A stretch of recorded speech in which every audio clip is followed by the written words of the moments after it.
অনেক পুরনো দিনের কথা, যখন জমিনে ইনসাফের রাজত্ব ছিল আর আকাশ থেকে বরকতের বৃষ্টি হতো। সেই দিনগুলোতে একটি সালতানাত ছিল যার নাম ছিল গুলশানে নূর, অর্থাৎ আলোর বাগান। এই সালতানাতের বাদশার নাম ছিল শাহ আলম সুলতান ফরিদ। তিনি এতটাই দয়ালু এবং ইনসাফ পছন্দ ছিলেন যে তার রাজ্যে কেউ না খেয়ে ঘুমাত না এবং কোনো মজলুম অসহায় থাকত না। সুলতান ফরিদের উচ্চতা ছিল দীর্ঘ, গায়ের রং ছিল উজ্জ্বল শ্যামলা এবং চোখে এক অদ্ভুত নূর ছিল, যা দেখার পর মানুষের আত্মা পর্যন্ত পৌঁছে যেত। তার দাড়ি সাদা হয়ে গিয়েছিল, কপালে সময়ের রেখা ফুটে উঠেছিল, কিন্তু তার কণ্ঠস্বরে এখনও সেই প্রভাব ছিল যে এক ইশারায় হাজার হাজার সিপাহীর জান দিতে তৈরি হয়ে যেত। তিনি তার প্রজাদের জন্য বাবার মতো ছিলেন, কঠোরও আবার দয়ালুও। সুলতান ফরিদের শাহজাদি অর্থাৎ তার মালিকা অনেক আগেই এই দুনিয়া ছেড়ে চলে গিয়েছিলেন।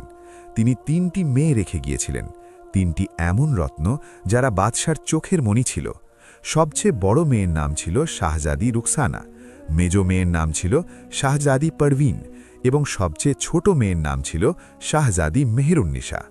রুকসানা ও পারভিন দুজনেই দেখতে অত্যন্ত সুন্দরী ছিল। রুকসানার চুল ছিল কালো ও ঘন, যেন রাতের চাদর। তার চোখগুলো ছিল বড় বড় আর টানা, যেমন কোনো কবির গজল উপমা দেওয়া হয়। সে যখন হাঁটত তখন মনে হতো যেন বাতাসে পরি ভেসে বেড়াচ্ছে। পারভিনের গায়ের রং ছিল দুধের মতো সাদা এবং ঠোঁট গোলাপের পাপড়ির মতো। তার হাসিতে এক জাদু ছিল যা শ্রোতাদের মোহিত করে দিত।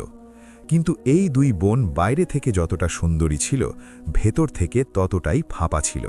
তাদের মনে সম্পদের লোভ ছিল, সিংহাসনের মোহ ছিল এবং ছোট বোনের প্রতি হিংসা ছিল।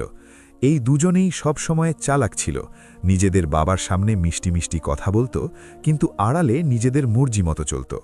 মহলের পরিচারিকারা তাদের ভয় পেত, কারণ সামান্য ভুলে তারা শাস্তি দিয়ে দিত। আর এরপর ছিল মেহেরুন্নিসা। সে ৩ জনের মধ্যে সবচেয়ে ছোট ছিল, বয়সে ১৬ বছরের। তার চেহারাও সুন্দর ছিল, কিন্তু সে কখনো আয়নার সামনে বেশি সময় কাটাত না। তার চোখে এক সাদাসিধে ভাব ছিল, এক নিষ্পাপতা ছিল যা হৃদয়ে ছুঁয়ে যেত। সে তার মায়ের স্মৃতিতে প্রায়ই মহলের বাগানে গিয়ে বসত আর পাখিদের দানা খাওয়াত। গরিব বাচ্চারা যদি মহলের ফটকে আসত, তবে সে লুকিয়ে নিজের গয়না খুলে তাদের দিয়ে দিত। তার মনে কারো প্রতি হিংসা বা বিদ্বেষ ছিল না।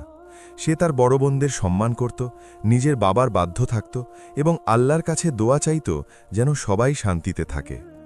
মহলটি ছিল অনেক বিশাল, মার্বেল পাথরের স্তম্ভ, সোনা রূপার ঝাড়বাতি, রেশমের পর্দা যাতে সূক্ষ্ম কারুকাজ করা ছিল। দিওয়ানখানায়